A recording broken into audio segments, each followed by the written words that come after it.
તાજેતરમાં ભારત સરકારના નીતિ આયોગ દ્વારા દેશની અંદર આવેલી સરકારી શાળાઓની સ્થિતિ, એમાં કાર્યરત શિક્ષકો, ઇન્ફ્રાસ્ટ્રક્ચર સહિતના માપદંડો ઉપરનો અહેવાલ ગુજરાત માટે ઘણો ચોંકાવનારો છે.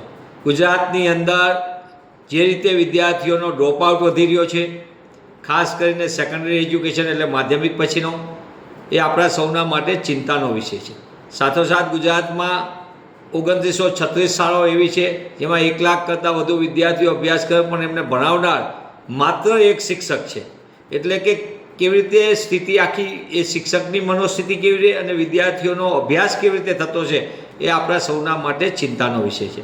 ગુજરાતની અંદર શિક્ષકનો એટલે વિદ્યાર્થી અને શિક્ષકનો જે રેશિયો હોય એમાં પણ ગુજરાત રાષ્ટ્રીય સરેરાશ કરતાં ઘણું પાછળ છે. એટલે કે શિક્ષકોની 40,000 કરતાં વધુ જગ્યાઓ લાંબા સમયથી ખાલી, બીજી બાજુ ઇન્ફ્રાસ્ટ્રક્ચરમાં 42,000 કરતાં વધુ વર્ગખંડની લાંબા સમયથી ઘટ, જે વર્ગખંડો હાલમાં કાર્યરત છે એમાં જર્જરિત વર્ગખંડોની મોટી સંખ્યા.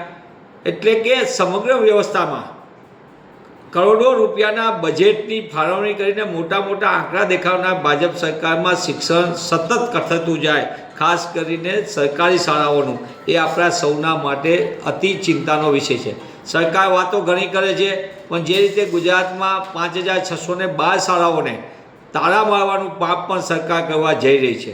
ઓછી સંખ્યાના નામે શાળાઓને મર્જ કરવાની અને દેશમાં આવી 1 લાખ જેટલી શાળાઓને તાળા લાગ્યા છે.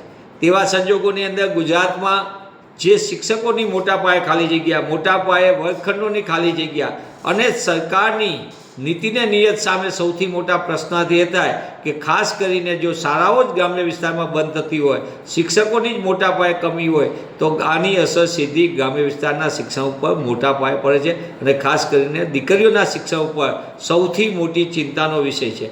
ગુજરાતમાં 27.6% ડ્રોપ આઉટ રેટ સાથે ગુજરાત દેશમાં અવ્વલ ઉપર છે. Out of children in school એ પણ મોટા પાયે સંખ્યા, એટલે કે દેશમાં એ અવ્વલ નંબર ઉપર છે. મોટા પાયે શિક્ષકોની પ્રવેશોત્સવની મોટા પાયે જાહેરાતો થાય અને બીજી બાજુ શિક્ષકોનું શિક્ષણ લેતા બાળકોની સંખ્યા ચાલુ શાળા દરમિયાન જ ગાયબ થઈ જાય બાળકો, એ પણ મોટા પાયે ચિંતાનો વિષય છે.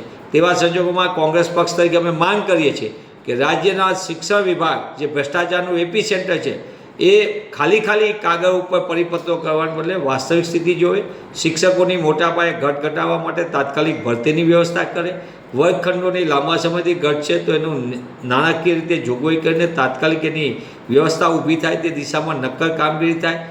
જો સાચા અર્થમાં પ્રયત્ન થશે તો ગુજરાત ભણી શકશે અને ગુજરાત ભણશે તો આગળ વધશે.